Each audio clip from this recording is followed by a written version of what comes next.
Imagina uma pessoa que você sempre gostou, que sempre fez o bem para você. Você descobre que essa pessoa, ela cometeu um crime terrível. Essa pessoa para você, quem será? Ela passa a ser a pessoa que você sempre conheceu ou ela passa a ser aquela pessoa que o crime revelou?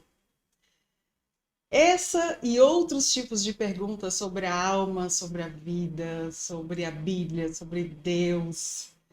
Eu tenho o prazer dessa terceira temporada falar para todos vocês que a gente vai receber simplesmente religiosos, pessoas que passaram a sua vida estudando para servir todos nós. E hoje eu estou assim muito feliz.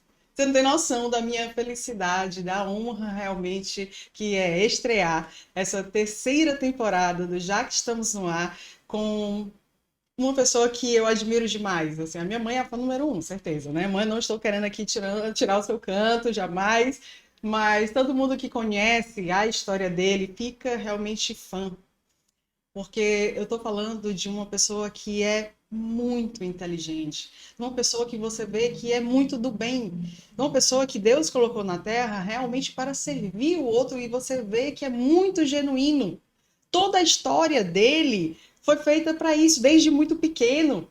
Ele já dizia, vá com Deus, que Deus lhe abençoe. Imagina uma criança com 5 anos já falando isso. Isso não é normal. Foi Deus que colocou na Terra, com certeza. E para você ter uma noção como Deus está em tudo, até mesmo a pessoa que indicou ele, o seu primeiro, vamos dizer, a sua primeira entrada na sua vida religiosa era um ateu.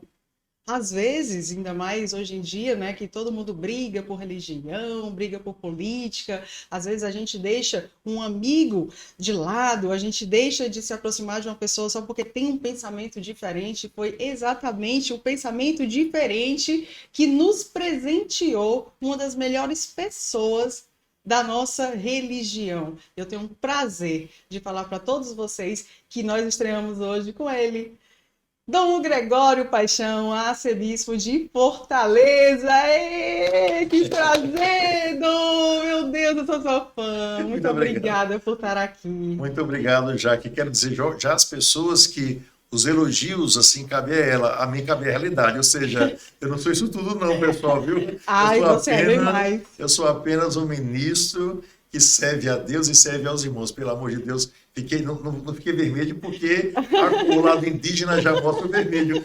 Não é tudo não. Mas de qualquer sorte, muito obrigado. É uma graça muito grande poder estar aqui com você, né? Nesse cenário tão bonito, nesse lugar tão maravilhoso que você preparou para transmitir o bem também para as pessoas. E agradeço, né, pelo trabalho, essa experiência longa de anos, sendo tão jovem, assim sempre comunicando bem. Parabéns e muito obrigado pelo convite que me foi feito. Ai, nossa, estou muito feliz. E assim, né, gente, independente da sua religião, nosso podcast da terceira temporada é um podcast que vai receber padres, né? Mas se você for de outra religião, fica aqui com a gente, vamos conversar sobre Deus. É tão bom ouvir, né, a palavra, ouvir ensinamentos de uma pessoa que passou. Gente, um padre. Para ele se ordenar padre, ele tem que passar pelo menos 8 anos estudando, ou seja, é mais do que um médico. Então, como não valorizar uma pessoa que está servindo a Deus e todos nós? Porque é isso que vocês fazem, né? Vocês servem todos nós, né? Seja o menos favorecido, enfim. E é isso que eu vejo no Senhor. O Senhor tem uma alegria de conversar com as pessoas, né? E eu te digo mais, eu nem falei tudo que eu acho do Senhor. E para mim, uma das coisas que eu mais admiro no Senhor é a sua humildade. Eu acho que quando a pessoa tem o poder de saber quem é, ela tem a verdadeira humildade. E o Senhor é assim. O Senhor sabe quem o Senhor é, de verdade. O Senhor sabe da sua sapiência, o Senhor sabe que tudo que o Senhor exerce hoje é genuíno, é por isso que o Senhor é esse ser humilde, que é inacreditável. Onde o Senhor está, o Senhor é a mesma pessoa. Como é que pode? Me explica o poder dessa humildade. Olha, na verdade, eu vejo o seguinte, no nosso dia a dia, nós encontramos as mais diferentes pessoas, né? E quando você percebe quem você é em relação ao outro, a gente acaba percebendo que nós somos exatamente, naturalmente as pessoas são diferentes, mas somos iguais aos outros. Alguns santos da igreja nos disseram coisas, eu acho assim, muito bonitas. Não existe pecado que o outro cometeu que você não possa vir a cometer. Não existe limitação que o outro tenha que você também não possa ter. Então, quando a gente olha para a gente mesmo, quando a gente olha, por exemplo, Jesus Cristo, quando a gente olha o que são as pessoas, quando você coloca o espelho diante de você mesmo, então qual o resultado disso? Você acaba descobrindo que você é tão limitado quanto o outro, que você não é tão pecador, pode ser tão pecador quanto o outro, e que você não tem méritos, você apenas é um servidor. Então eu sempre me enxerguei, não é, desde que o dia que, digamos assim, que Deus me deu a conhecer, que eu sou tão somente um servidor do Evangelho de Jesus Cristo, e para mim, tanto que eu escolhi como frase, né, da minha ordenação episcopal, né, aquilo que eu dizia do meu espírito, uma frase de São João Batista, né? Parare vias Domini, que traduzindo é preparar os caminhos do Senhor. A minha única função é preparar o caminho. É como se eu fosse um cortador de pedras que colocasse paralelepípedos um atrás do outro, preparando o caminho, e depois que está tudo pronto, eu dissesse, agora o Senhor pode passar, Jesus. Apenas isso. Ninguém lembra quem faz as ruas. Ninguém lembra quem plantou as árvores. Ninguém lembra, não é, de que atrás de uma comida que você está comendo, alguém preparou com todo carinho. Então, é apenas simplesmente preparar os caminhos do Senhor. Eu acho isso uma coisa muito importante. E depois eu vejo sempre que da alegria que a gente tem, ela vem exatamente do serviço, do resultado daquilo que você coloca para as pessoas que estão ao seu lado. Então, dos servidores aqui da Arquidiocese, por exemplo, de Fortaleza, eu devo ser o primeiro deles. Por isso que estou sempre trabalhando, inventando coisas, vivendo, porque a vida é tão bonita, vale tão a pena viver, e acho que felicidade também é uma questão de escolha. Claro que dificuldades todos nós temos família, dificuldade, pode ter um problema de saúde, temos assim, talvez não tenhamos realizado todos os sonhos, isso todos nós temos. Agora, naquilo que são as escolhas do dia a dia, da hora a hora, ou você é feliz, ou você é infeliz. Então tem que buscar felicidade o tempo todo. Quando eu vejo Deus, quando eu vejo o exemplo de Jesus, apesar das dificuldades do seu tempo, eu vejo o seguinte: Deus é alegre, Deus é feliz. Porque o que Ele deseja para nós é que a gente tire aquilo que não serve para que a gente possa viver as grandes alegrias e o novo existir. Então, entre as possibilidades de ser feliz ou de não ser feliz, apesar das exigências da vida, eu digo, eu tenho que ser feliz, eu também tenho que fazer as pessoas que estão ao meu lado felizes. Então, nisso está aquilo que eu vivo diariamente. Então, me sinto uma pessoa profundamente feliz, e por causa disso, a gente tem que ser feliz ao lado de todas as pessoas. Da pessoa mais simples, da pessoa mais complexa, daquele que gosta de você, daquele que que não gosta de você. E a gente toca a vida para frente, porque assim é que a gente anda. Que legal, Dom. Você falou uma coisa que eu falo sempre pro meu filho, sabe? Eu digo assim, Breninho, a felicidade está no agradecimento, em ser grato. E foi exatamente o que o senhor disse também quando o senhor falou das estradas, da comida, que o senhor pensa na raiz. Então, se tudo que a gente tem, seja de bom, seja de ruim, seja muito, seja pouco, a gente é grato, a gente é feliz, não é? Exatamente. Então, assim, eu acho que na vida, todas as horas, a gente tem que dar graça. A gente tem que dar graça. Porque até alguma coisa ruim que acontece com a gente depois entende por que Deus fez aquilo, né? Exatamente. E nem sempre é interessante, Jaque, que nem sempre aquilo que a gente imagina para a nossa vida, e às vezes alguma coisa pode ser que dê errado, assim por diante, isso pode acontecer o tempo todo, porque dependemos de muitos fatores, mas às vezes, pelo menos na minha vida pessoal, aquilo que muitas vezes não deu certo foi o que acabou sendo legal. Interessante, né? É demais. É igual que o senhor sempre conta, né? Que queria muito, gente. Ele queria muito ir lá para São Paulo, começar lá em São Paulo, mas não tinha dinheiro para ir. Acabou dando certo, né? Por uma ajuda de uma outra, né? De quem? Quem foi a pessoa que te deu? Foi 5.000 cruzeiros cruzados, 5.000 cruzeiros, né? Exatamente. Aí foi pra Bahia, né? Isso. Gente, ele é monge. Olha que interessantíssima essa conversa. Gente, vocês não têm noção. Peraí, calma. Eu quero muito saber sobre isso.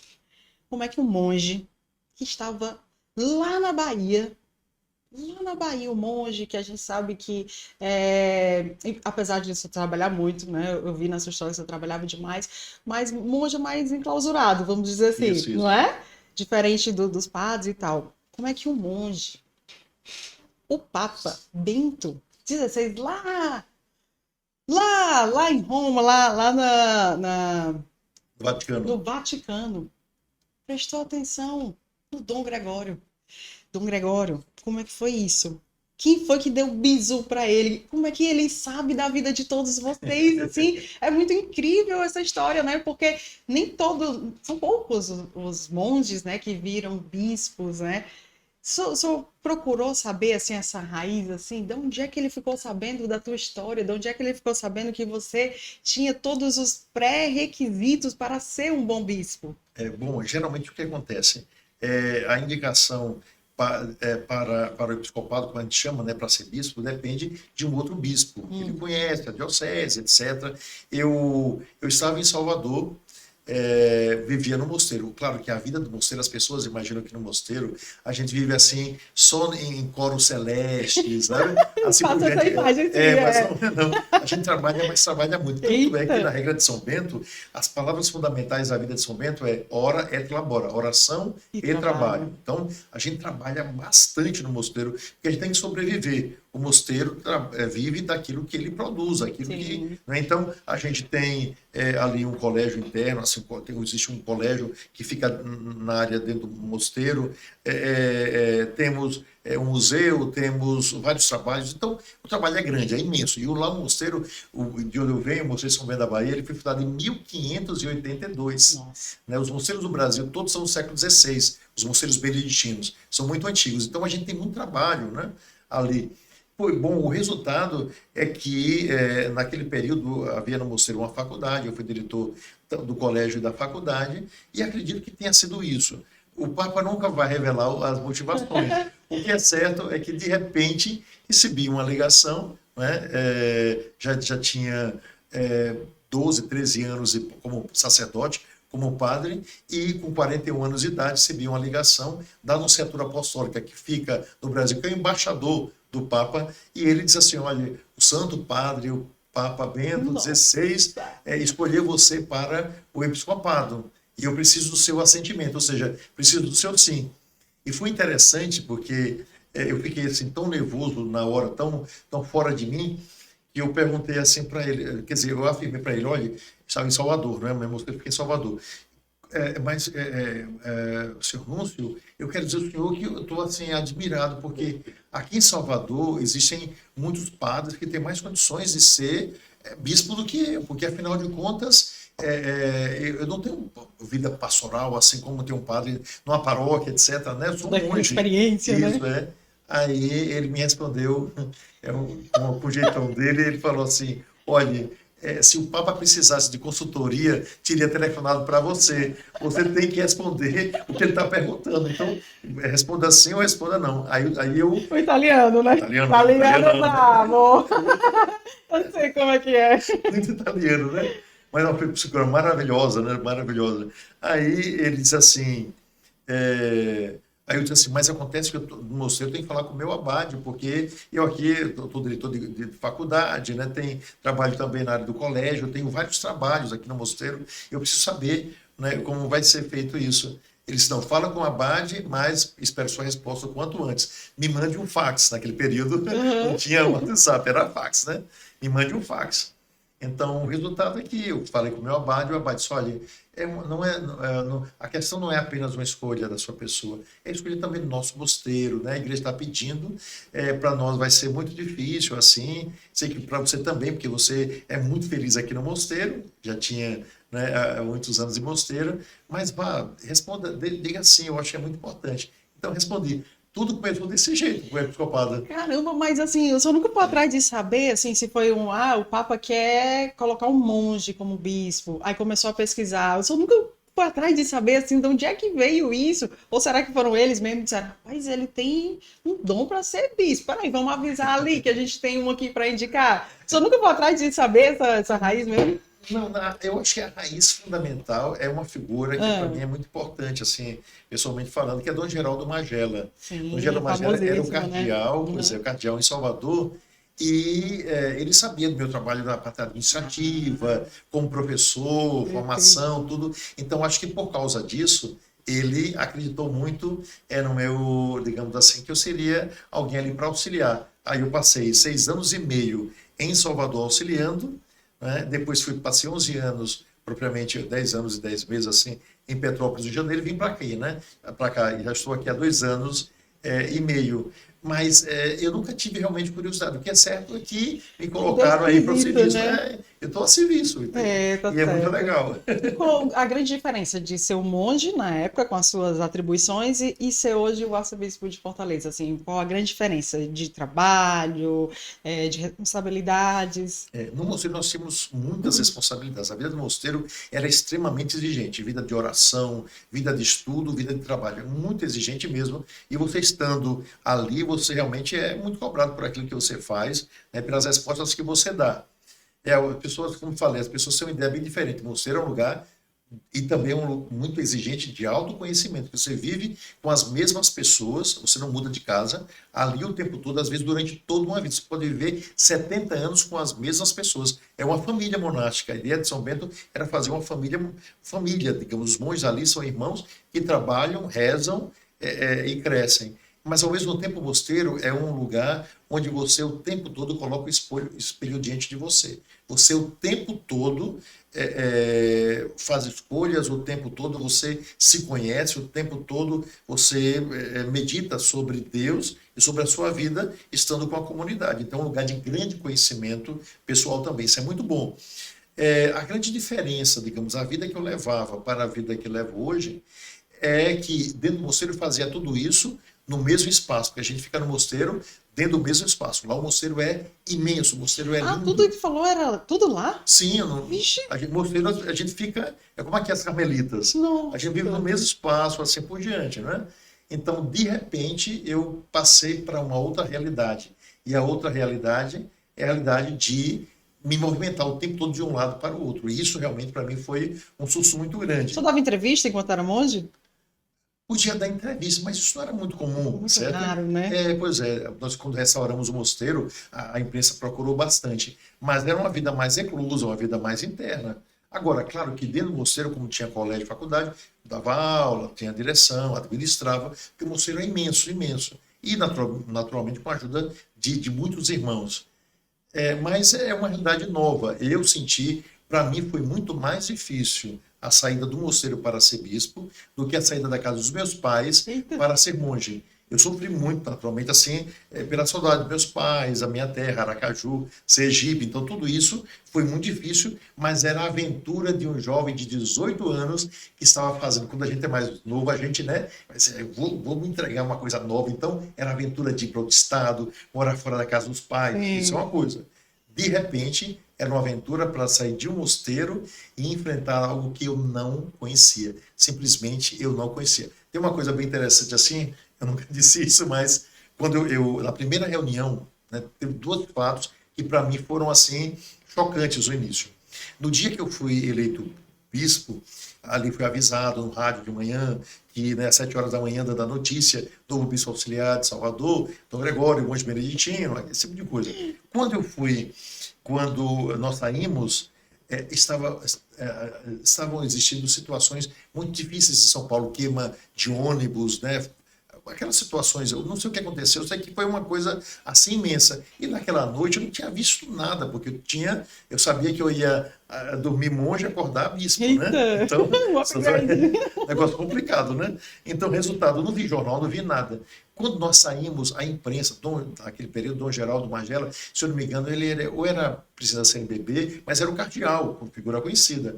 Estava lá, né, todas as principais redes de televisão ali para entrevistar Dom Geraldo para saber sobre o fato. Eu fiquei longe, não vi a entrevista, porque levaram para outro local, então estava lá ele dando entrevista. Quando eles saem, as equipes de reportagem saem, me chamam para que eu pudesse falar sobre o mesmo assunto. Dom Gregório, o que é que o senhor acha do que está acontecendo em São Paulo? Eu não sabia nada. Então ali foi um teste. Aí eu fiquei dando resposta assim, não, é fundamental que a gente entenda que as dificuldades que o Estado encontra, isso acontece, então as pessoas têm que viver na convivência, na paz, na alegria. Deu aquela resposta assim de quem não conhece, ampla, né? E eu notei que o pessoal olhou para a minha cara e eu acho que eu devia estar tão cansado porque não dormi bem à noite naquele dia, né? Eu acho que ele não está sabendo de nada. Eu acho assim que eles pensaram. Então foram embora e foi uma coisa. E a outra coisa foi na primeira reunião com os padres da Arquidiocese de Salvador. Eita. Então começou a falar ali sobre os párocos. Então tem que mudar tal pároco, etc. Não, mas é melhor que ele saia de pároco para administrador É paroquial. porque no caso o senhor é tipo o chefe deles, é? O senhor passa a ser chefe dos outros Do padres? sacerdote, Eita. né? Aí é essa reunião, você tá falando. Aí, mas estamos falando para preparar o negócio, estamos falando de pároco, de administrador paroquial e de vigário. Para mim, o pároco era o mesmo que o administrador, Não. que era o mesmo que o vigário. Como tudo era novo mesmo, Porque né? a gente fala, seu vigário está na igreja. É. E se o padre não é um administrador, e ao mesmo tempo ele não é um pároco, então eu percebi que eu estava boiando na reunião, disse, eu vou ficar aqui caladinho, vou estudar. Então, o que aconteceu? Tinha lá dois grandes irmãos, Dom Petrino, que é mais um homem experiente, e Dom Josafá, que bispos que já eram auxiliares, e eu fui perguntando, você não sabe disso não? Era como se perguntasse a você, se você não sabe o que é um microfone. Entendeu? Já que é o microfone. Então, mas foi legal, porque eu fui aprendendo. Então, foram os próprios padres que foram me ensinando a ser bispo. Isso foi muito legal, né? Muito legal. Então, eu tenho um carinho imenso pelos padres lá de Dom Geraldo Magela, né? Lá em Salvador. Depois fui trabalhar com o outro bispo, né? E depois, os padres bastante. Depois, em Petrópolis, também ajudado pelos padres e assim por diante. Então, trabalhei com Dom Murilo Krieger, depois Dom Geraldo, e em Petrópolis eu fui substituir um bispo que foi o meu professor. Interessante, né? Nossa, que legal. Então, realmente foi impressionante, né? Dom Filipe Santoro, esse bispo lá anterior a mim. Então a gente vai aprendendo com o dia a dia. Ser bispo eu acredito, é como ser uma mãe, ser um pai, né? Ser um avô, né? Vai se aprendendo diariamente aquilo que é do dia a dia. A gente vai acertando, vai errando também, mas a gente vai adiante. O senhor tem que mudar, às vezes, do padre de paróquia? Sim, um padre quando vai Por para a que paróquia... isso acontece? Porque tem um período, cada padre tem uma provisão de 6 anos. Sim. Essa provisão ele pode passar muito mais tempo. Alguns padres até passam muito tempo numa paróquia, mas o normal é que passe 6 anos, ali 8 anos, talvez alguém com 10, porque o que acontece é a oportunidade dele pegar essas experiências daqui e aplicar em outro lugar. E também porque existe um motivo a ser muito interessante. A gente é capaz de produzir bastante durante um certo tempo, mas depois de um certo tempo... Incomoda. Eu diria, só se o cara for realmente genial, porque o que acontece... Você diz, então, não coloco mais essa pessoa porque essa pessoa tem problema. Eu acho que eu não devo dar essa direção porque aqui já foi e a direção não foi muito legal. Quando vem um padre novo, todo o pessoal que talvez estivesse assim, você olhando assim um pouquinho de lado, todo esse pessoal vem com toda a garra porque quer também começar tudo outra vez. Sim. Né? Então, o padre novo fez um salão, o outro é que vai pintar.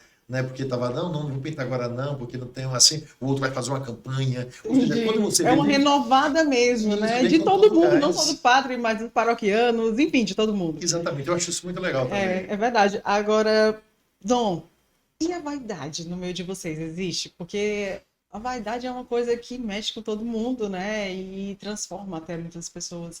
E em tempos de redes sociais, então é que exacerbou isso, né? Eu gosto muito de filmes e tem um filme, né, pai? O Advogado do Diabo, né? Quando ele desce assim, o diabo, né? Ele desce assim as escadas, ele fala: Nossa, o pecado que eu mais gosto é a vaidade. Porque o filme todo passa sobre a vaidade, né? Como o principal lá se transformou completamente, né? Então, dentro da igreja, tem muita vaidade. Como é que o senhor consegue lidar com isso? Tem vaidade. A gente talvez não consiga perceber a vaidade do outro, né? Mas a gente é capaz de conhecer a própria vaidade. Então, o que acontece? Quando a gente abre a Bíblia, o livro do Gênesis, entre o capítulo 1 e o capítulo 3, então Deus vai criando todas as coisas. O que é que Deus faz? Deus não é vaidoso.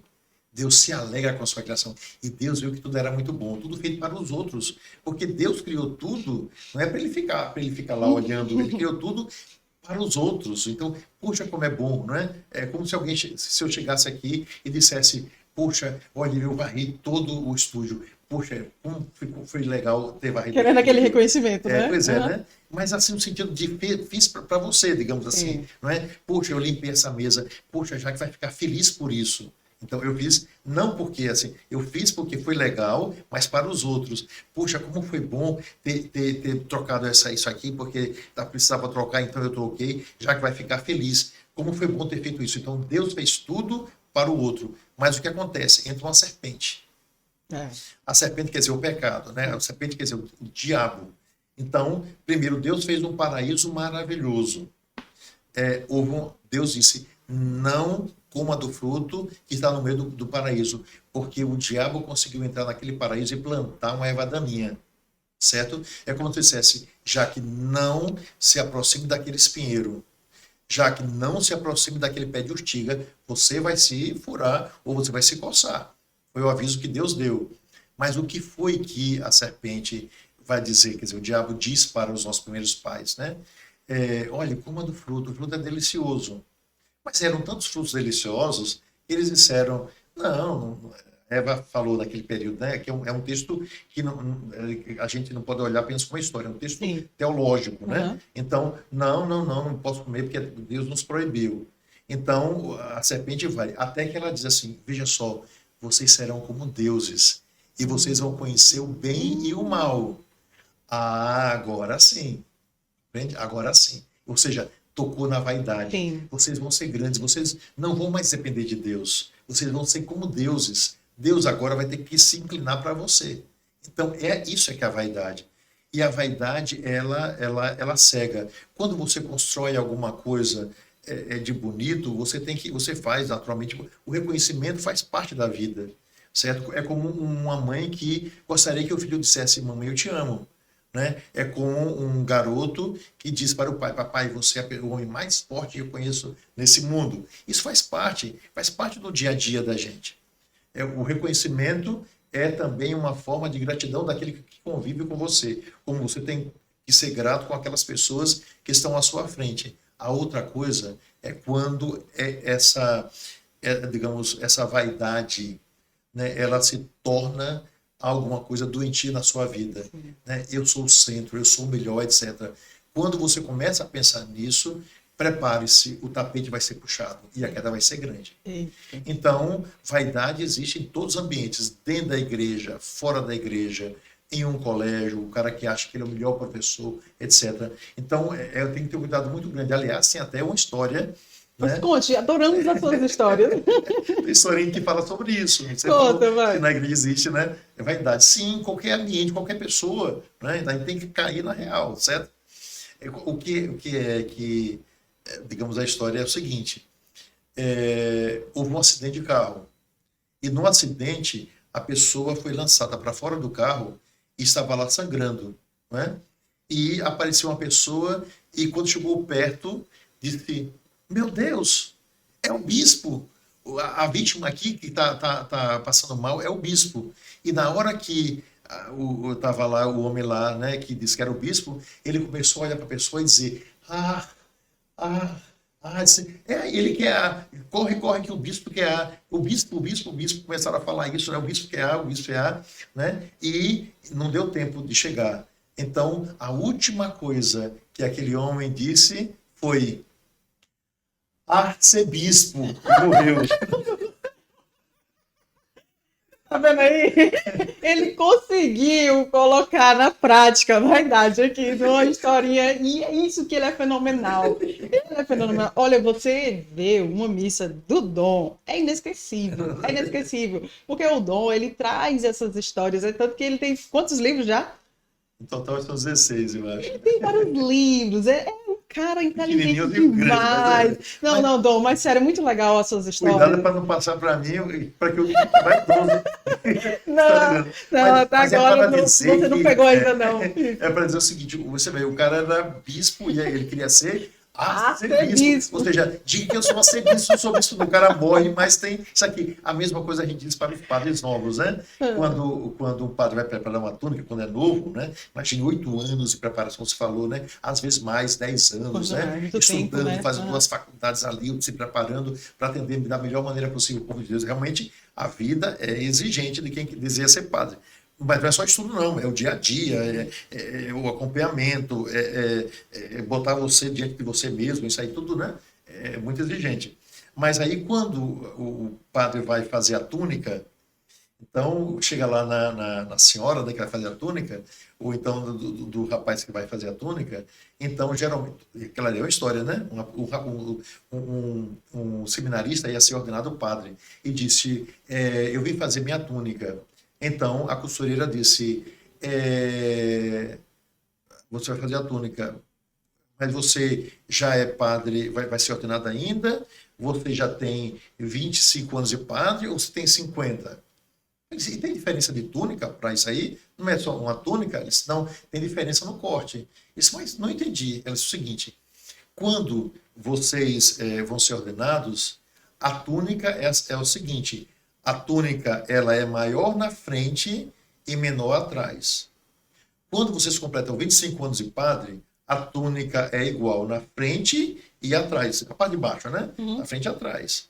E quando vocês completam 50 anos, a túnica é menor na frente e maior atrás. Ele disse: eu queria entender qual o motivo disso. Ele disse o seguinte: porque quando vocês são padres novos, tem que ser o pano da frente, tem que ser maior embaixo, porque vocês ficam tão para cima, seguindo o máximo, e vocês ficam com o peito tão alto que tem que fazer a parte da frente maior, porque fazendo isso ela vai ficar igual na frente e atrás. Quando vocês estão com 25 anos e vocês já viveram o que tinham que viver, ela é igual na frente e atrás, que vocês estão normais.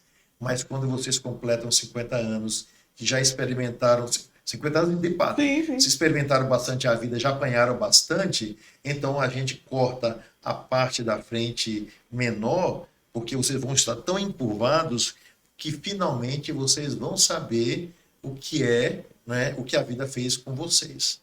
Então, ou seja, o tempo faz com que a gente, no início, a gente vá muito assim, mas depois a gente vai encurvando, encurvando, para entender que no final das contas a gente precisa olhar para os nossos pés. Porque quando a gente morre, a gente tem que olhar para os pés, porque o corpo deita e a única coisa que fica em pé são os pés. Então, todo orgulho acaba exatamente naquele momento, né? Caramba, que ensinamento isso! Eu só sabia disso. Nossa, meu Deus. Agora, não, me diga uma coisa. E você teve esse momento aí? Esse primeiro momento? Eu acho que todos nós, quando somos ordenados... Você acha que passou um pouco... você está na frente, você de um dia para uma noite, você vira líder de uma comunidade. E você vai falar, então você prepara, você quer, e você fica esperando também que as pessoas digam alguma coisa, porque você falou, o orgulho vem daí, né? Poxa, você falou tão bonito, sua primeira homilia foi tão bonita, você é isso, então você se enche o peito para dizer, realmente me preparei para tudo isso, né? Eu sou grande, eu sou bom, alguma coisa assim. Não é que todo mundo seja assim, não, porque tem gente que já nasceu com humildade. Se afirmar, na verdade, né? Porque quer ou não, você fica um pouco inseguro, né? Isso. Então, o início ali, você quer uma afirmação, sem dúvida. Agora, quando eu falei do filme, né? Será que o diabo tem algum pecado que ele gosta mais? Eu acho que o pecado que o diabo mais gosta de nos ver pecando, eu digo para você, é o orgulho. É o orgulho? Por quê? Porque quando você é orgulhoso, você se sente maior do que todo mundo. O que é que São Paulo falou, né? O que é que ele diz o seguinte: é necessário, não é? João Batista, melhor dizendo, depois que chegar a São Paulo, é necessário que ele cresça e que eu diminua. Ou seja, o Cristo cresce de tal forma que você desaparece. Outra coisa, ele diz: eu não sou digno sequer de desatar a sandália dos seus pés. João Batista, que é primo de Jesus, vai dizer isso. Ou seja, ele não é digno nem de ser escravo diante de Jesus Cristo, porque Jesus Cristo é o Senhor. E olha que Jesus é o exemplo da humildade, né? Agora, o que São Paulo vai dizer? Olha só. Eu plantei, Apolo, que era um discípulo dele, regou, mas foi Deus que fez crescer. Mas a continuação desse versículo aqui é fundamental. Não é maior aquele que planta, nem aquele que rega, mas aquele que faz crescer. Ou seja, o mais importante de tudo é nós olharmos aquele que é o caminho, a verdade, a vida, aquele que é o Senhor, aquele que é a luz, aquele que é o centro de toda a verdade, aquele que é a porta. Em suma, o mais importante, o tempo nos mostra isso, é a gente centrar a nossa vida em Jesus Cristo. Ele é o Senhor. Ele foi capaz de tudo. E não abandonar jamais esse Senhor. Então, essa é a história. Apesar das dificuldades, uma coisa, de uma grande tristeza, etc., Jesus Cristo. Apesar, né, da gente não estar bem um dia, no outro, a gente não está legal, Jesus Cristo. Então, quando a gente foca isso, a exemplo da Virgem Maria, a gente não sai do centro. Eu vou dizer uma coisa para você, não é? Tem um quadro muito bonito, inclusive lá em Aparecida, um artista reproduziu esse grande quadro em mosaico. Qual é a história? A história de Judas Iscariotes. Não quero falar aqui mal de ninguém, Sim. mas vou pegar Judas porque está na Sagrada Sim, Escritura. sim. Judas, o que aconteceu com Judas? Judas estava na última ceia. Jesus lavou os pés de Judas. Mesmo sabendo, né? Mesmo sabendo o que ia acontecer. Judas viu os milagres, Judas viu Jesus andar sobre as águas, Judas viu a cura de cego, Judas viu o que Jesus fez em relação a Lázaro, que ressuscitou, Judas viu tudo. E eu não sei que loucura deu na cabeça daquele cara que ele fez aquilo ali. Jesus, algumas pessoas dizem, Jesus podia não ter escolhido Judas para que não aconteça o que aconteceu.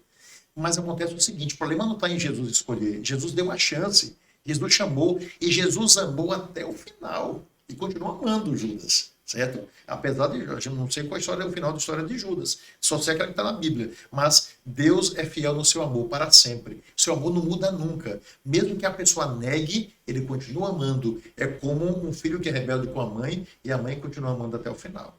Veja só, o que acontece? Naquela última ceia, no quadro tem uma cena bem interessante. Jesus com seus apóstolos olhando para ele. 11, que Judas está saindo. A porta está aberta. Todos eles trazem a auréola na cabeça, né? Então parece que todos eram santos, todos olhando para Jesus. Jesus não está olhando para os apóstolos. Jesus está olhando para a porta de saída, olhando para Judas. Judas está de costas, certo? Com o saco das 30 moedas para sair. E é como se Jesus dissesse, não saia, Judas, não saia, volte, rapaz, Ele tava, volte. tipo, pedindo, né? A última hora ele desista, né? Mas Deus respeita Não é a esperança, né? Isso, mas Deus respeita a nossa liberdade, exatamente essa esperança de que ele voltasse. Na porta, o que está pintado do lado de fora é totalmente escuro, totalmente preto, no sentido de que era escuridão. Sim. Dentro você não vê nenhuma luminária, mas está tudo aceso porque a luz está lá dentro, é Jesus Cristo. Mas Judas está para sair. Qual o resultado? Existe um detalhe que é incrível, que é uma auréola que todo mundo tinha na cabeça, Judas tirou e pendurou em um cabideiro que está ali na porta. E saiu. Quando você sai da sala onde Jesus está, uma forca está esperando o seu pescoço. Eita. Uma corda está esperando o seu pescoço. E o problema de Judas é que ele deu uma corda para que Anás e Caifás pudesse ajudar no enforcamento. Então, essa é a grande questão, ou seja, a vaidade. Eu sou diferente dos outros, eu não sou igual a esse, eu não preciso mais de Jesus, eu não preciso mais de Deus. Ou seja, o cara começa a dizer isso, ele está preparando uma forca e vai colocar a corda para ele próprio se enforcar, porque vai viver um grande vazio. É verdade. Ô Dom, e a salvação? O que salva a gente? Tem um monte de religiosos que tem isso, assim, né, na ponta da língua, né? Mas a gente que é católico, o que a gente diz, assim, quando é que um ser humano é salvo? Porque pecado a gente peca toda hora, né? Isso. E é difícil, né? Porque às vezes a gente peca até no pensamento. E fica, meu Deus do céu, tira esse pensamento e tal, sei lá. É muito fácil pecar, né? Então, como é que é a salvação? A salvação vem daquele que é o salvador da humanidade. Eu não sou o salvador da humanidade. Você não é a salvadora da humanidade. A humanidade tem um salvador que se chama Jesus Cristo, primeira coisa. Então vem pela fé que nós temos em Jesus Cristo e pelas escolhas que nós fazemos por ele. Porque o próprio Jesus vai dizer, numa das passagens, né, do Evangelho, ele vai dizer o seguinte, quem me ama ouve e obedece às minhas palavras. Então, ou seja, ouvir e obedecer a palavra de Jesus Cristo, esse é o ponto fundamental, porque algumas pessoas amam Jesus, mas não querem amar a sua palavra. Uhum. Amam Jesus, mas não querem seguir o seu ensinamento. Eu amo Jesus. Isso só não adianta.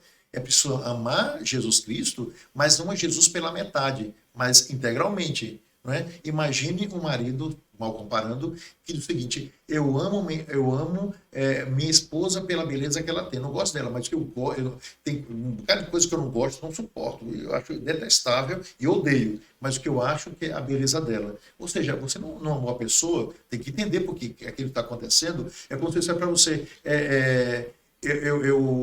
o que eu amo de você é porque você tem um cabelo bonito. Imagina se fosse um negócio desse, né? Uma parte, né? Mas sim, mas você me ama como pessoa, minha personalidade? Não, não, não. Eu odeio tudo, mas eu não quero seguir. Então, quando você segue Jesus Cristo, ou você segue integralmente ou não. Agora, é o seguinte: seguir integralmente não é que você vai conseguir fazer todas as coisas, porque nós somos limitados, carregamos, não é, essas marcas lá do passado. Então, a pessoa às vezes ama Jesus Cristo e tenta seguir, mas tem uma queda, tem isso. Isso faz parte do caminhar da vida cristã. A gente não pode perder o foco. Senhor, eu não sou digno de que entreis em minha morada, mas dizer uma palavra e serei salvo. Aquela outra mulher, não é, mulher que era sírio-fenícia: Senhor, deixe-me comer das migalhas que caem da mesa, diante de uma resposta de Jesus.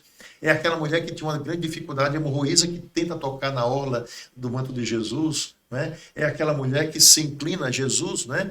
Se abaixa para ficar na mesma altura dela e diz: mulher, ninguém te perdoou, ninguém te condenou, eu também não te condeno, vá em paz, né? Mas não volte a pecar. Ou seja, Deus espera sempre que a gente recomece a cada dia. E o mais importante é isso, ou seja, é pegar Jesus integralmente e reconhecer as nossas limitações e ir adiante. Então, a salvação vem de Jesus Cristo, por uma aceitação dele, não é? E também por aquilo que nós praticamos por causa dele, o bem que nós fazemos. E o bem, o pessoal acha que é só dar esmola, não é isso. O bem é a gente se indignar diante de uma guerra que acontece. Por mais que uma esteja injustiça, distante, né? uma injustiça. O bem é providenciar uma cesta básica para uma família que está precisando. O bem é separar minhas roupas, aquilo que eu não uso, para vestir, cobrir a nudez de alguém que está precisando. Não é? O bem se faz quando você chega para alguém e diz: bom dia, boa noite, Tratar boa bem, tarde. né? O irmão, né? Pessoas, De maneira geral. Então, esse é o conjunto do bem que se dá. Então, você tem que unir as duas coisas, porque São Tiago vai dizer, não é, na epístola que ele escreveu: a fé sem obras é morta. Então, tem gente que quer viver só o louvor de Jesus Cristo, mas é péssimo no seu dia a dia com as pessoas. Verdade. Eu amo Jesus Cristo, mas odeio as pessoas. Eu amo Jesus, mas tem sentimento de ódio que guarda dentro de si a vida inteira. Isso não é ser cristão. Então, a fé, mas que faz com que a gente o tempo todo busque praticar essa mesma fé. Bom, se você seguir os 10 mandamentos da lei de Deus, vamos supor, a pessoa não tem entendimento da Bíblia, nunca leu a Bíblia, não sabe todas as palavras que Jesus falou e tal, mas se ela seguir os 10 mandamentos, ela já está indo numa linha correta? Jesus fala isso, inclusive, no Evangelho. Tinha lá um fariseu, teve um homem que era pagão, um centurião que governava soldados, né?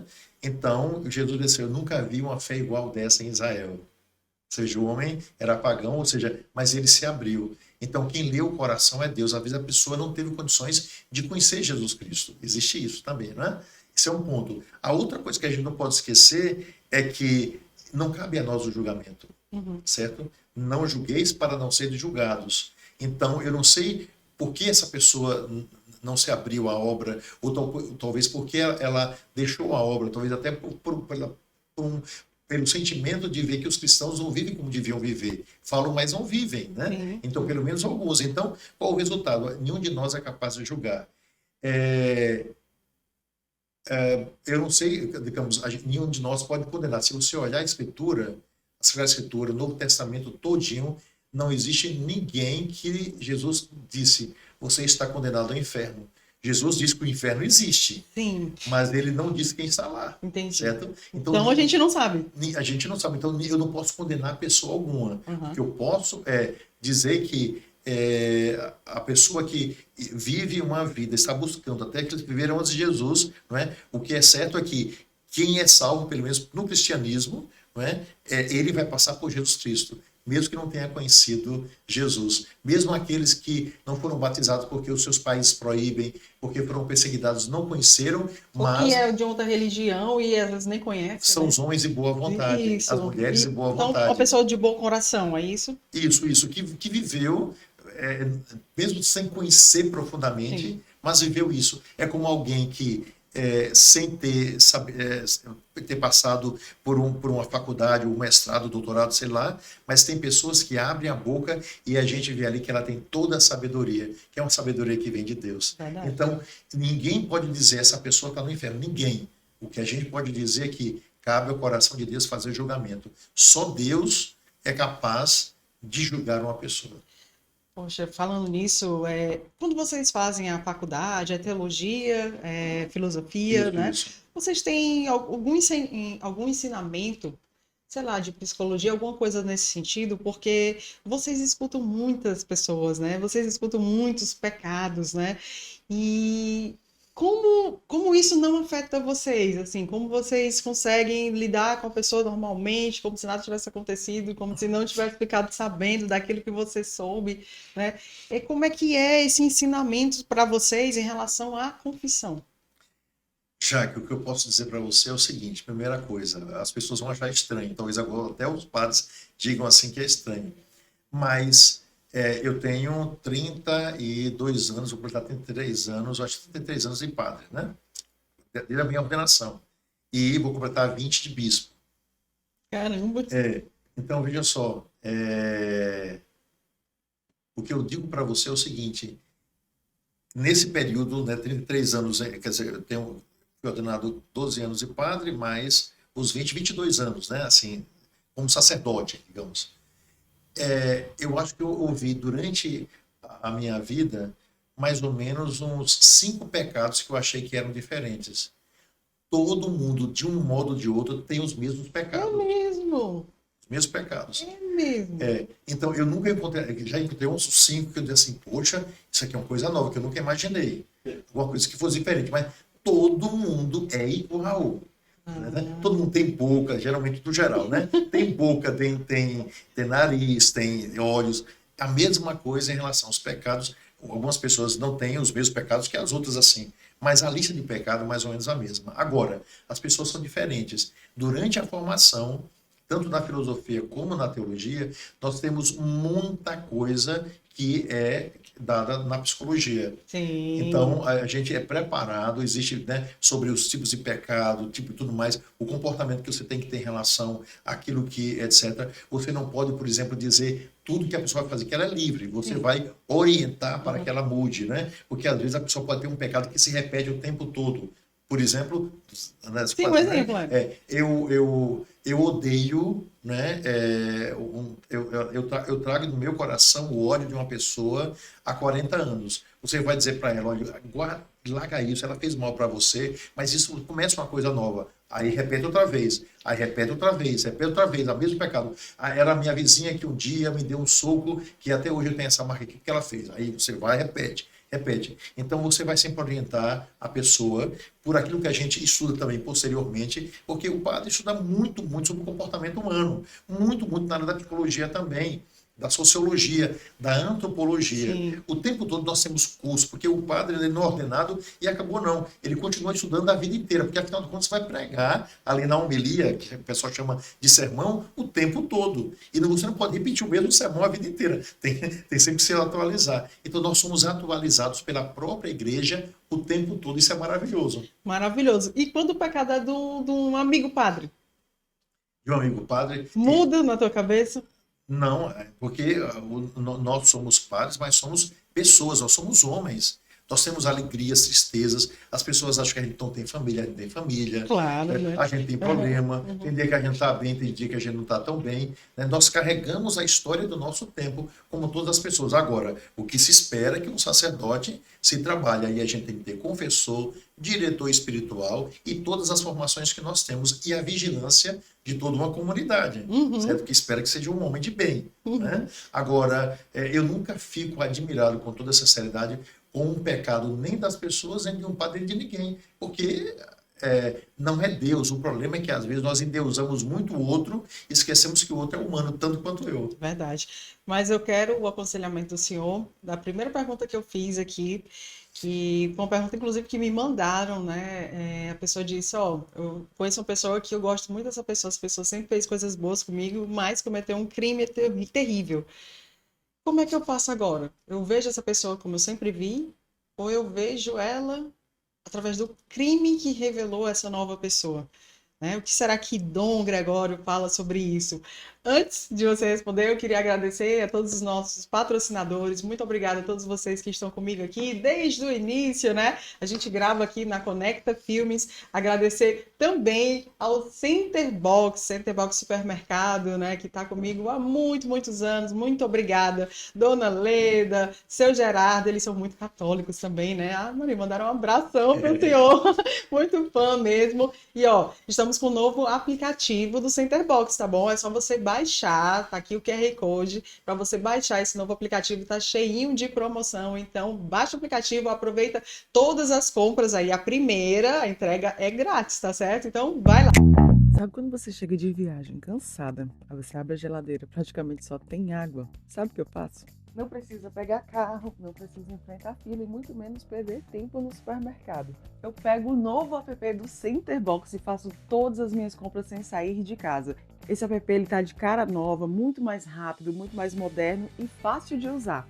Em poucos minutos eu já monto a minha lista de compras aqui, ó. E como eram produtos que eu já comprava sempre, foi só repetir o pedido anterior e pronto. Sabe qual é o melhor? Dá até para ver onde o entregador tá e saber a hora exata que ele vai chegar na sua casa. Você também pode aproveitar as ofertas exclusivas somente nesse app. Uma solução ideal para você que tem uma rotina corrida e quer mais praticidade no dia a dia e aqui, ó, na palma da tua mão.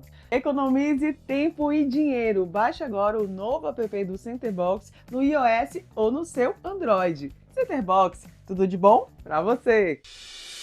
Vai lá. Agradecer também a New Quality. Se você aí tem uma escola, tem uma faculdade, você é prefeito, está precisando mudar o mobiliário aí da tua escola, né, as cadeiras, as mesas, então fala com todo mundo da New Quality aí que você está levando qualidade, você está levando realmente excelência mesmo para todos os seus alunos. Sabe aquela carteira que balança mais que o ônibus velho? Essa daqui não é assim não. Já pensou em estudar em uma carteira que não te deixa torto? É essa aqui. O bom é que essa carteira é confortável, então eu nem preciso inventar desculpa para levantar da aula. Essa carteira não faz barulho quando você mexe, o professor até estranha. Menino, se a aula é longa, o conforto aqui é garantido. Aqui cabe o caderno, o livro e até aquela colinha. É brincadeira. Os melhores móveis escolares do Brasil você encontra aqui, na New Quality. Queria agradecer também meu grande parceiro que agora vai trazer até um presente pro Dom Gregório. Seu Luciano, outro italiano também. Ele é dono aqui, ó, da Pronto Carne. Ô, Dom Gregório, eu ouvi dizer que o senhor não sabe cozinhar nada. É verdade, né? Eu sou péssimo pra cozinhar. Pois é, então eu trouxe a solução aqui, ó. A Pronto Carne, vou te mostrar. Trouxe aqui esse kit especial pro senhor. Esse kit, Dom Gregório, tem tudo pronto aqui, tá? Carne de sol, gosta? Gosto. Carne de sol desfiada, Maravilha. pronta. Aqui é só colocar na panela e pronto, e comer. Franguinho desfiado também, pronto também. E ainda calabresa desfiada. Você gosta de calabresa? Gosto, sim. Desfiada e ainda suíno. Você come carne suína? Não. Não. Isso aqui dá pra... Não esqueça que eu moro numa casa que tem 3 bispos, Então pronto. né? Então pronto. E eles são apaixonados. Então pronto. Além disso também, a Pronto Carne, gente, tem um lançamento que é a Super Low Carb, que essa pizza aqui, Dom, não tem trigo. É só proteína mesmo. Que maravilha. Essa daqui é de frango, feito com o nosso frango sol filé, e essa daqui é feita com a carne de sol. Não tem trigo, é só proteína, carboidrato quase zero mesmo. E para completar aqui, ó, bom, você vai levar para casa também uma pizza italiana, napolitana, tudo isso pro senhor, tá bom? Amo. Pega aqui, Beleza. amigo, no final a gente entrega para ele. E lembrar que não apenas isso, mas me deram também a bolsa térmica. É verdade. É verdade. É muito prático, né? Você leva para todo canto e tal. Só filé, a ideia foi que nós usamos só filé mesmo, referido ao frango. Nós usamos só filé de peito de frango e por isso a ideia de criar essa logo, esse jeito de falar de cervejaria Pronto Carne. Nós fazemos o mesmo na escolha de fornecedor e produto de qualidade para o resto do nosso produto da Pronto Carne. Seja o processo de produção da carne do sol é muito detalhista, um pouco complicado, para chegar até só filé também na carne do sol. E que testemunha isso são, sobretudo, os clientes, hein? Que quando comem, testam o nosso produto, ele mesmo manda mensagem de agradecimento tão grande que são até comoventes, digamos assim, dizendo que é Pronto Carne só filé. Nossa carne do sol, ela é recheada, temperada, com a cebola caramelizada. O que é a cebola caramelizada? É o próprio fruto, uma cebola, que ela é cozida por 4 horas e meia. Ela é limpada, descascada, cortada e em cubinho, preparada e depois é cozida em panelona de 80 quilos. E depois de 4 horas e meia, ele perde metade, de 80 vira 40 quilos. Quindi é um produto de excelência. E a própria cebola que se carameliza com o próprio açúcar do próprio fruto. Não tem acréscimo de açúcar, não tem acréscimo de produto químico nem nada. Isso aqui é muito amor, é muito carinho. É uma receita antiquíssima que a gente faz. Não fazemos um atalho de fazer uma carne aí cozidinha e dizer carne do sol. Não, a não ser a carne do sol. Feito todo o processo que precisa fazer para entregar na casa dos nossos clientes a melhor excelência, a melhor carne que ele pode comprar no mercado e abrir com segurança e comer na família um produto excelente. Pronto Carne é o meu orgulho de dizer hoje, com a chegada desse sítio, é excelência. Pronto Carne é um produto de grande excelência, feito com alma, com coração, com amor, com carinho, com coragem, que serviu o caminho de todo esse ano que nos dedicamos. Pronto Carne é excelência. Pode ter certeza que Pronto Carne, de fato, é só filé. Obrigada a todos vocês por estar comigo, né, em mais uma temporada. E essa temporada está muito abençoada mesmo, né? Agradecer mais uma vez aqui, grande Dom Gregório. Dom Gregório, isso que eu te perguntei. E aí, como é que você passa a ver a pessoa? De que forma? Da pessoa, depois que comete um crime, você consegue olhar para ela como a mesma pessoa que foi contigo? Ou você olha pelo o que o crime revelou? Olha, veja só, eu parto sempre de Jesus Cristo, sempre eu parto de Jesus Cristo, porque eu acho que ele nos ensinou tudo que a gente vai fazer. Jesus estava preso na cruz, prenderam Jesus na cruz, estava lá, né? Estava lá, preso pelos pregos, etc. No momento crucial, né, tudo que Jesus disse na cruz, ele resume todas as suas preocupações. Então, no momento que ele está na cruz, ele diz: Pai, perdoai-lhes, eles não sabem o que estão fazendo. Então, ele pede ao seu Pai, né? Jesus é Deus, quer dizer, é o Pai, Filho e Espírito Santo, um só Deus, mas, né, então, Jesus ali apresenta o coração de Deus, que é a misericórdia, primeiro ponto. Claro que, veja só, se uma pessoa comete um pecado contra mim, então uma pessoa que você ficou assustado, etc., realmente perdoar é o ato mais evolucionário da face da Terra. Então é muito difícil você perdoar no primeiro momento. Entretanto, ele é um ato libertador, totalmente. O perdão é libertador. Esse é o primeiro ponto. Então, Jesus perdoa todo mundo. Então, alguém cometeu, a gente tem que perguntar qual a motivação disso? O que aconteceu realmente? Agora, eu vejo o seguinte: se a gente é amigo de uma pessoa, a gente não deve concordar com aquilo que ele fez. Sim. Mas a gente pode lutar pela mudança dessa pessoa. A pergunta que se faz é, se a gente pegar isso daí e olhar para a família, você tem um filho, e nunca aconteça isso, né? E não vai acontecer para a glória de Deus. Se seu filho cometesse um grande erro, você mandaria matar seu filho? Você expulsaria seu filho? Você trucidaria seu filho? Você podia ficar profundamente decepcionada durante anos e anos, mas eu tenho certeza que o amor seria maior do que isso. Se você é amigo de uma pessoa, você tem que ser amigo no momento da alegria e no momento da tristeza. Tem que ser no momento em que você pegou todos os bônus, mas os ônus também fazem parte.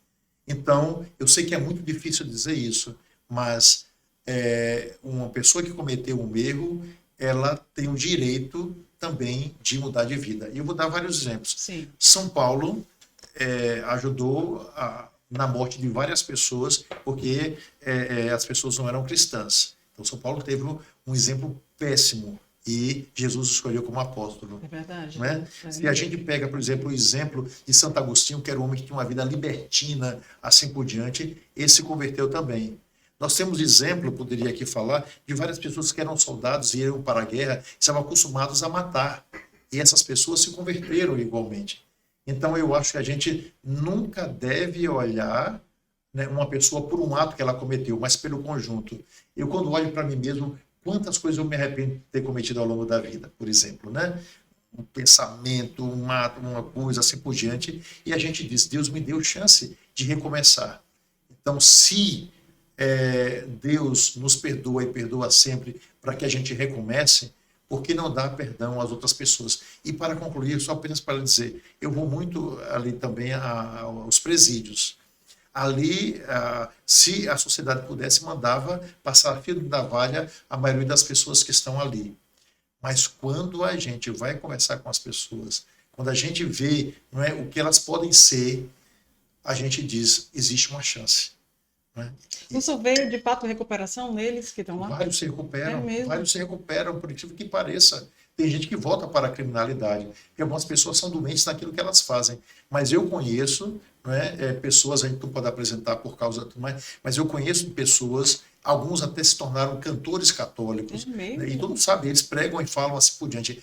Pessoas que eram pessoas ligadas aos maiores criminosos do país, pessoas que fizeram as coisas mais péssimas, pessoas que passaram por presídios, pessoas que hoje cantam os louvores do Senhor. Nossa. Impressionante. E eu só vi isso de perto.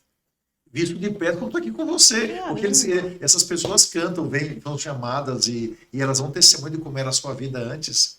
Agora, Dom, e quando é um psicopata? Um psicopata mesmo, assim, que é diagnosticado mesmo como psicopata, que sai matando pessoas, sei lá, crianças, mulheres. Nesse caso, o senhor acha que caberia aí uma punição de morte?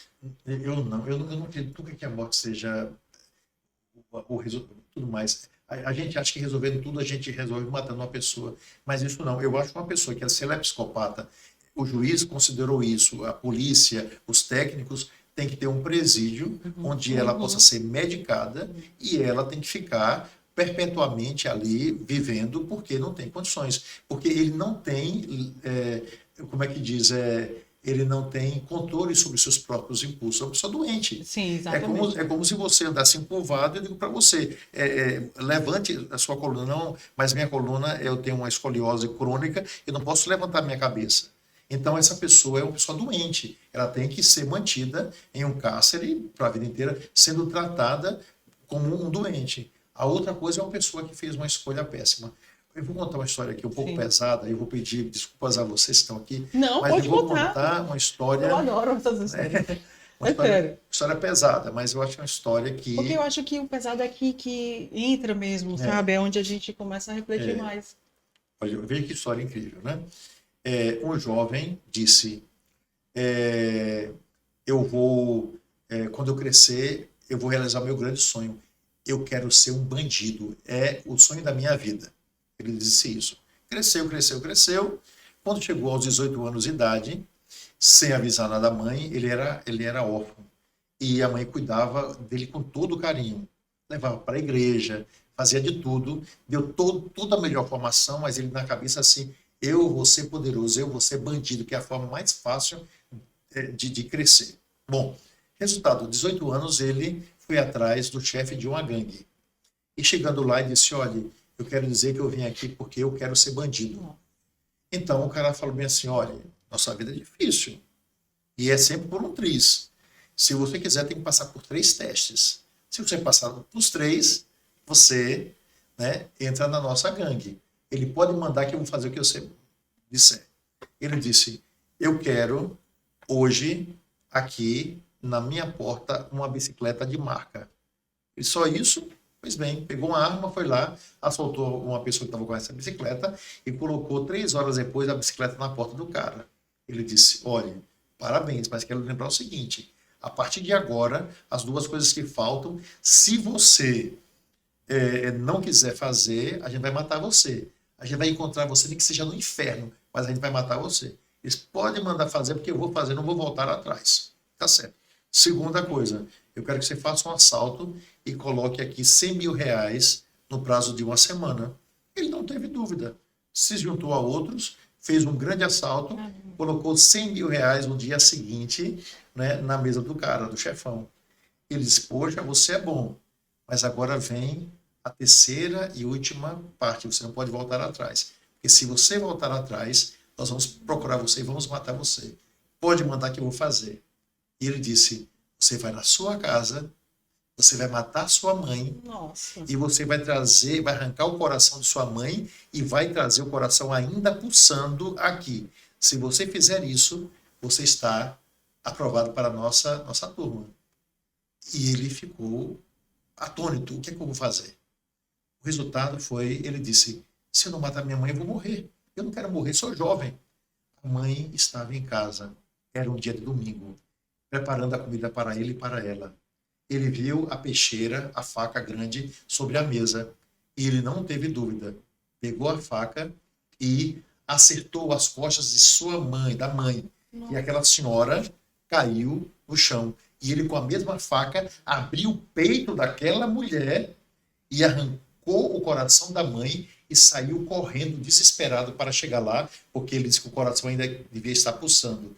Pois bem, ele correu com tanta velocidade que não viu um paralelepípedo que estava um pouco mais alto. Tropeçou no paralelepípedo e caiu, lançando o coração da mãe no chão. E a pancada foi tão grande que ele disse, ai, deu um grito imenso. Na hora que ele disse, ai, ele ouviu uma voz que saiu do coração e disse, meu filho, você se machucou? Ai, meu Deus. Esse é o amor de Deus pela gente. Caramba.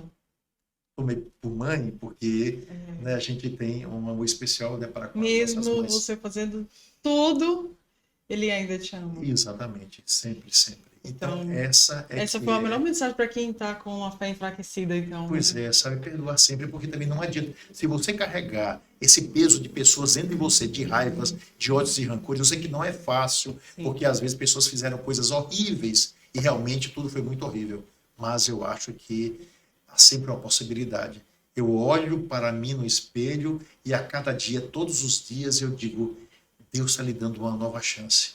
Uma nova chance, uma nova chance. E acredite, Deus me dá 365 chances ao longo do ano, porque a gente, quando olha para a gente mesmo, a gente vê o quanto a gente é fraco e limitado. Deus sempre nos dá. Deus é bom, Deus é bom. Deus é bom o tempo todo, o né? tempo todo, o tempo todo. Mas e quando vem coisas absurdas da vida, né? Que você fica perguntando, meu Deus, onde é que tá o Senhor nesse momento? Né? Tipo, o filme A Cabana. Você já viu esse filme? Sim, sim. Pronto, aquele caso ali, né? Da criança que morre, o pai fica desesperado e ele fica revoltado com Deus, né? O que explicar para uma pessoa que está passando por isso? É difícil, né? É assim, a grande questão é que a gente esqueceu que nós somos o resultado da história e nós somos o resultado daquilo que geneticamente nós somos preparados. Né? Por exemplo, todos nós, a ciência mostra, através do estudo do genoma, que todos nós saímos da África, todos nós éramos pretos, certo? À medida em que fomos avançando, a gente foi chegando um pouco adiante. Se você pega, por exemplo, estudos novos em relação aos ingleses, os ingleses eram pretos e tinham os olhos azuis. Né? E como eles precisavam mais de vitamina, né, porque o clima é diferente, foi perdendo melanina. Nós perdemos melanina. Quem é branco é porque perdeu melanina. Né? E depois, né, tem toda uma questão de estudos, não vou aqui entrar em consideração, que é a minha área de antropologia, mas se você pega lá de baixo, né, por que tinha tanta melanina? Para se proteger, né, daquilo que os raios solares naquele período dava. Então, se não tivesse aquilo, os homens da África morreriam. Ficariam logo doentes. Então, o organismo soube se adaptar.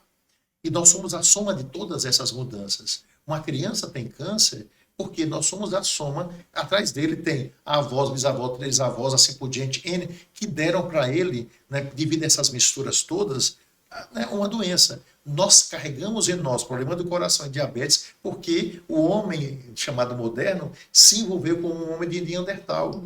E qual o resultado deles? Que as pesquisas mostram que eles traziam problemas do coração e problemas em relação ao açúcar. Nós herdamos isso. Então, a gente acusa Deus porque é muito mais fácil acusar. Mas como é atrocidade? Chega um psicopata e mata a criança. Pois é isso, mas aí o problema não é de Deus, o problema é do psicopata, porque Deus nos criou livres. Nós somos livres. Então, Ele não tem como proteger, né? Tá aqui, nós estamos aqui, cada um tem o seu livre-arbítrio de procurar fazer o que quiser. exatamente, exatamente. Então, nós somos vítimas exatamente da maldade que foi criada pela própria humanidade. Das doenças que nós, né, criamos de uma série de questões. Se nós tivéssemos, desde o primeiro momento, né, não ingressado nas loucuras que nós vivemos, seria realmente diferente. Então, a gente acusa Deus, porque Deus é o princípio, ele nos acompanha aqui, mas nós passamos para Deus. Porque a gente não pode esquecer uma coisa fundamental.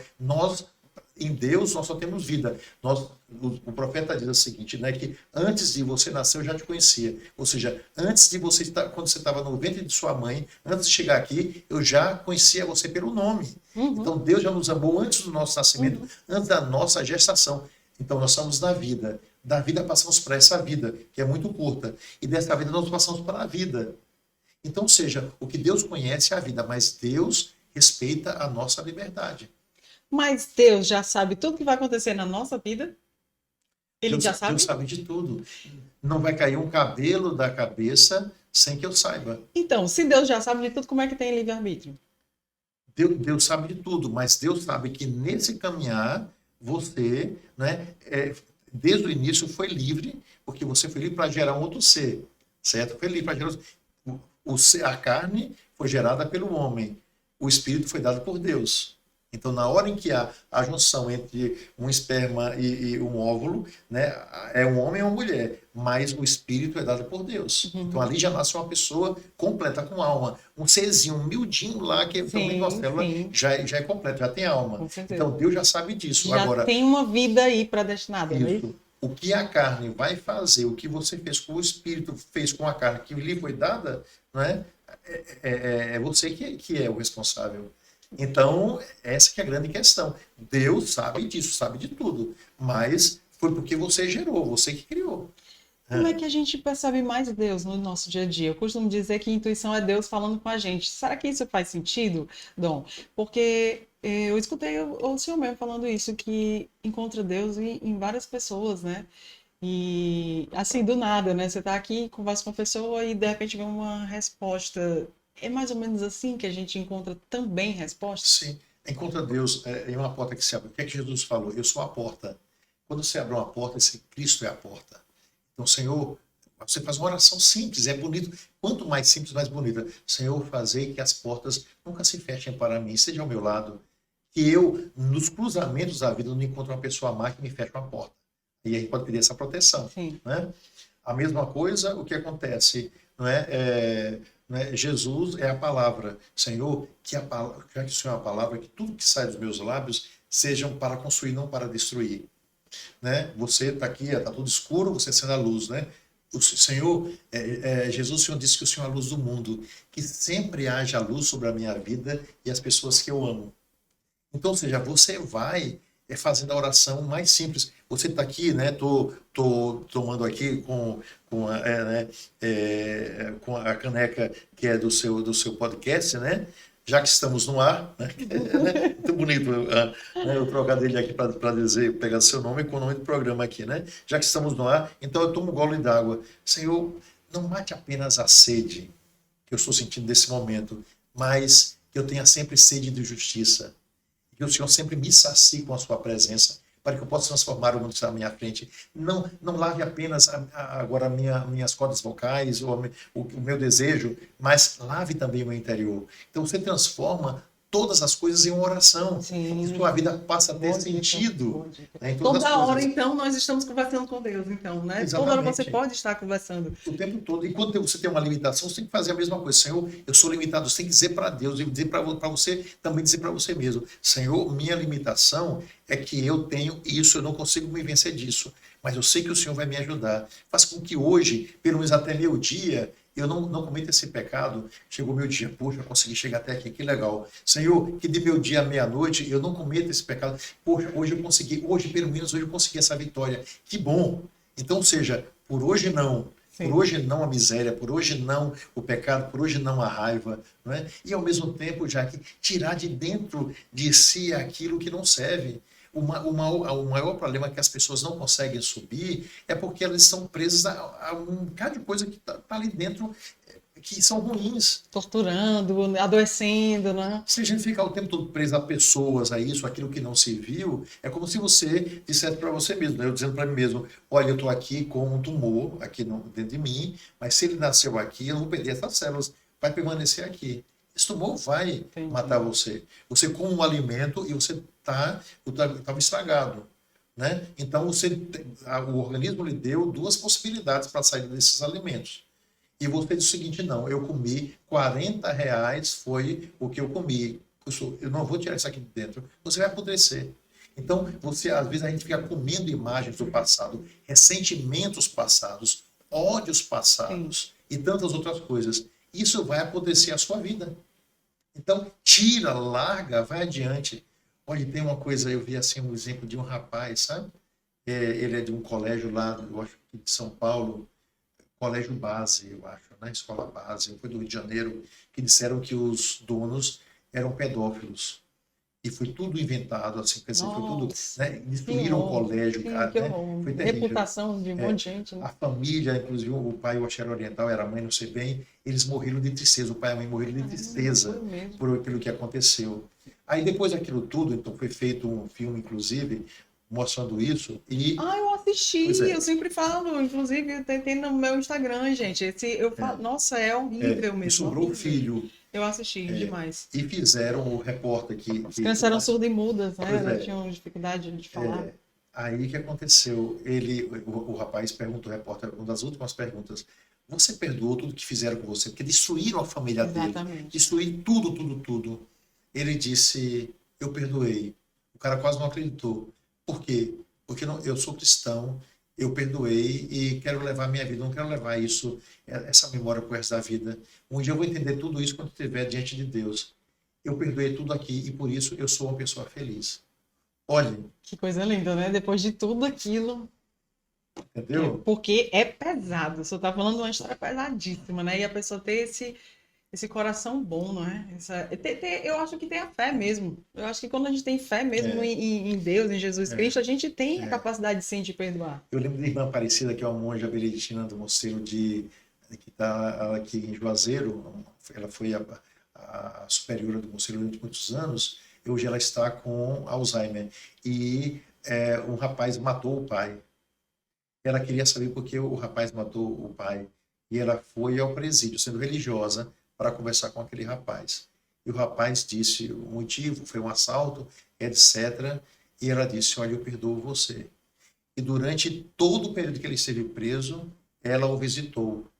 E isso fez com que ele depois se convertesse em uma pessoa boa e digna. Pelo exemplo bom, né? O amor resgata. Não é fácil, porque amar também é um ato revolucionário. Perdoar é um ato revolucionário. E Jesus Cristo foi adiante. Eu sei que certamente estamos no finalzinho, mas apenas para dizer, porque eu acho que isso é importante. Depois da ressurreição de Jesus, o que Jesus podia fazer? Ia lá em Herodes, dava um cascudo, explodia a cabeça de Herodes, ia lá em Anás e Caifás, pegaria no pescoço os dois que programaram para aquilo, batiria e mataria os dois, ia lá, ressuscitaria Judas Iscariotes. Eu vou ressuscitar você porque eu vou dizer tudo aquilo que você precisa ouvir agora. Jesus simplesmente ressuscitou e apareceu aos apóstolos, confirmou todos aqueles, inclusive, que tinham negado, como Pedro, no momento, o outro, né, Tomé, que negou a ressurreição, e foi adiante, simplesmente. Ou seja, não adianta a gente ficar com as antigas amarguras, mas ter um novo olhar sobre a realidade, porque Deus é bom. Meu Deus, Dom, pelo amor de Deus, eu só era para estar aqui toda segunda-feira. Obrigado pelo carinho. Nossa, é muita coisa boa, são muitas perguntas. Aí meu pai já tá ali, ó. Eu vou fazer o seguinte, para encerrar, eu vou fazer só 4 perguntinhas. Tem um monte, gente, ó, vocês viram, não tem como fazer a pergunta de vocês, porque tudo que esse homem fala é um grande ensinamento, entendeu? Então vai conversando. Então vai ser rápido aqui, eu vou pegar só 4, viu, Dom? Vamos lá. Tem um aqui que fala o seguinte. Eu não vou falar teu nome, amiga, né, por conta do assunto. É a CL É a CL Lima. Gostaria de saber, Dom, sobre alguns padres que tentam isolar missionários só porque pensam diferente ideologicamente. A igreja pode fazer o quê para sanar e providenciar que essas criaturas que são idolatras de partidos, né? Ela está querendo dizer o que que a igreja, como é que vocês se posicionam em relação a padres que querem, segundo ela, sanar porque pensam diferente. Eu acho que a gente tem que. A gente vê o exemplo do Papa Leão. Nós precisamos unir as pessoas. A unidade é fundamental. Então, as pessoas podem pensar diferente, né? Todas elas pensam diferentes, tudo mais. Porém, a gente precisa unir as pessoas. Eu vejo que é sempre uma oportunidade do nosso crescimento. São Bento diz a regra, né, que ele escreveu, que eu sou monge beneditino, honrar todos os homens. Então a gente tem que entender que a pessoa tem direito de pensar diferente. Você não pode isolar alguém, você não pode até não gostar do pensamento e tudo mais, mas você isolar, né, dar um ostracismo a essa pessoa, fazer com que ela desapareça, isso é uma forma também de matar. A gente tem que dizer, olha, eu penso assim, penso diferente, né, mas a gente tem que acolher todas as pessoas. Pelo menos eu vejo esse é o caminho. Sempre. Gente, graças ao Augusto, né? O ateu.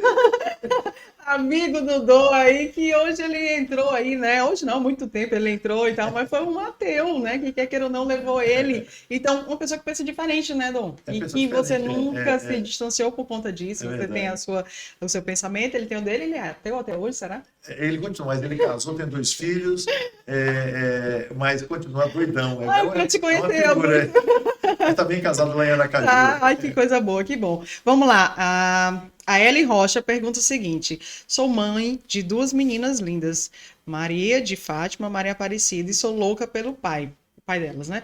Porém, quando ele bebe, ele se torna outra pessoa. Eu não aguento mais. Ele não bate, mas me machuca com muitas palavras e me faz passar vergonha. O que eu faço? Lutar, eu vejo nesse sentido, é lutar para que ele consiga uma cura. Nem sempre isso é fácil, mas às vezes não é que vai se falar assim, mas buscando uma ajuda, né, das mais diferentes pessoas, a situação pode não ser resolvida, mas pode amenizar. Ou então mostrar a própria pessoa, isso aí são técnicas, aí tem que buscar pessoas que possam ajudar, de algum modo mostrar para ele como ele fica, né, filmar, sem que ele perceba no primeiro momento como ele fica. Então, ela ama a pessoa, assim por diante, mas às vezes, mesmo sendo amada, a pessoa se autodestrói, né? Porque a bebida é um vício, é uma doença, a gente não pode esquecer disso. Eu sei que é muito difícil. Algumas pessoas dizem, separe. Se ele fosse violento, uma pessoa que batesse nela, pois é melhor que ela separe, ela vai ficar não é pra ficar sofrendo, não. Não, de forma alguma, ninguém nasceu para isso, né? Agora, eu acho e nesse caso, cabe nulidade também, né? Ela depende do que seja a nulidade matrimonial, que é erro de pessoa. Não, eu digo assim, se ele bater nela e aí ela entrar com a nulidade, nesse caso... Ela pode ser e pode não ser. Por quê? Porque a nulidade tem os erros acontecidos antes do casamento.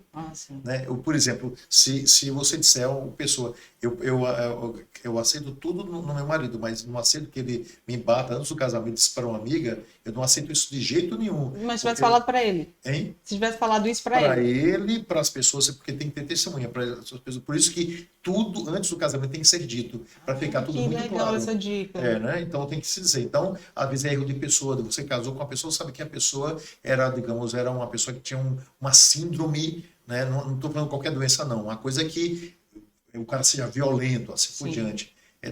E são várias coisas. Tem um tribunal para isso, para fazer, ouvindo as pessoas que conviveram, né, antes do casamento. Agora, nesse caso, eu acho que valeria a pena ter um bom acompanhamento de um profissional para orientar essa pessoa, porque também ela não pode destruir a própria felicidade por causa do comportamento do outro. Isso tem que ficar muito claro. Tá bom. Né? Meu pai quer saber qual a relevância das redes sociais como instrumento de evangelização. Tem todas as relevâncias. Tudo aquilo que você pega, que pode ser transformado numa coisa boa mesmo, para nós, que possa ser dita e vista por todas as pessoas, isso é maravilhoso. Eu acho que as redes sociais é um lugar maravilhoso onde a gente pode pregar. No meio de tanta coisa ruim que é briga, isso, aquela tanta bobagem, você pode aproveitar para levar os corações dos outros, como você está fazendo aqui agora, Jaque, o bem. Então, podemos aproveitar. Eu utilizo as redes sociais. Olha, se eu conhecesse redes sociais quando eu era garoto, tendo a cabeça que tem hoje, seria maravilhoso, porque a célula só via uma coisa comparada a um ovo com, assim, hoje em dia eu vejo o movimento de células, doenças eu sei como é que funcionam, histórias, em tudo quanto é verdade, lugar, né? tem tanta coisa boa, que dá até pena você não ter tempo para assistir. Então, Você acha que utilizando. Jesus ia achar o quê nas redes sociais? Jesus ia o tempo todo utilizar as redes Jesus sociais. era bem-humorado, tu acha que era? Claro que sim. Você acha que se Jesus não fosse bem-humorado, se não fosse uma pessoa alegre, feliz, bem resolvida, você acha que as crianças queriam estar perto de Jesus? Multidões queriam estar perto, porque a gente atrai mosca com açúcar, não é com vinagre. É verdade. Jesus tem um coração alegre, feliz. Nosso Deus é um Deus feliz e deseja isso para nós. Ai, que coisa linda, meu Deus. Para terminar, vamos supor que Jesus entrasse nessa sala aqui e falasse, Dom Gregório, todo esse tempo aí, quantos anos já, de tudo? Bom, de idade 60, Não, de 42 de 42 anos de consagração, ouvindo pessoas. O que você aprendeu sobre o coração humano? Que precisa ser amado. Nós precisamos ser amados. Não existe nada melhor do que a gente saber que a gente tem sempre uma possibilidade. Eu acho que Jesus veio nos mostrar isso. Né? O tempo todo Jesus amou, o tempo todo. Se você ama, se você tem um coração que se sente amado, né, você pode realmente superar as grandes dificuldades. Porque perdoar e amar, sabe, estar perto e amar, né? Deus é amor. Então, o que é que São João vai dizer na epístola? Deus é amor e quem ama permanece em Deus.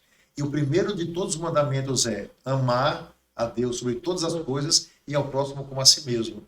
Então, ou seja, você tem que amar a Deus, tem que se amar profundamente para amar o outro. Se eu lesse de uma forma inversa.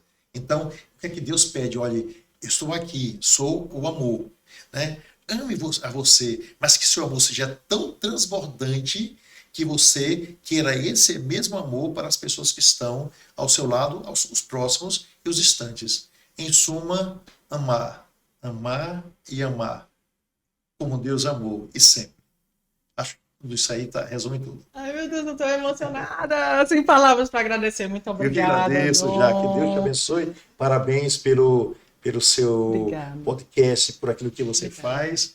E estamos aqui sempre para servir. Podemos acabar cedendo uma bênção para quem está em casa, quem está nos assistindo? Pois não. Com todo prazer, quero fazer chegar a você essa bênção, esse momento assim tão bonito e de um modo especial aqui ao lado de Jaque, para que a gente possa viver, né, a graça de Deus que sempre nos acompanha e que nos dá o bem. Então, aceite essa bênção tão simples que lhe dou, você que nos acompanhou até agora, pedindo aquilo que, na simplicidade, meu coração agora pede sobre você, sobre sua família e sobre aqueles que você tanto ama. Deus de amor e de misericórdia, eu vos peço a vossa bênção e a vossa graça sobre esses filhos que nos acompanharam e também sobre todas as pessoas que eles amam. Manifestai, Senhor, a força do vosso amor. Dá-lhes saúde do corpo e da alma. Livrai-os dos inimigos espirituais e corporais, e que só de graças e bênçãos seja a vida de cada um. E assim eu os abençoo em nome do Pai, do Filho e do Espírito Santo. Amém. Amém! Fica com Deus e até a próxima segunda-feira, às 19 horas, se Deus quiser. Tchau, tchau!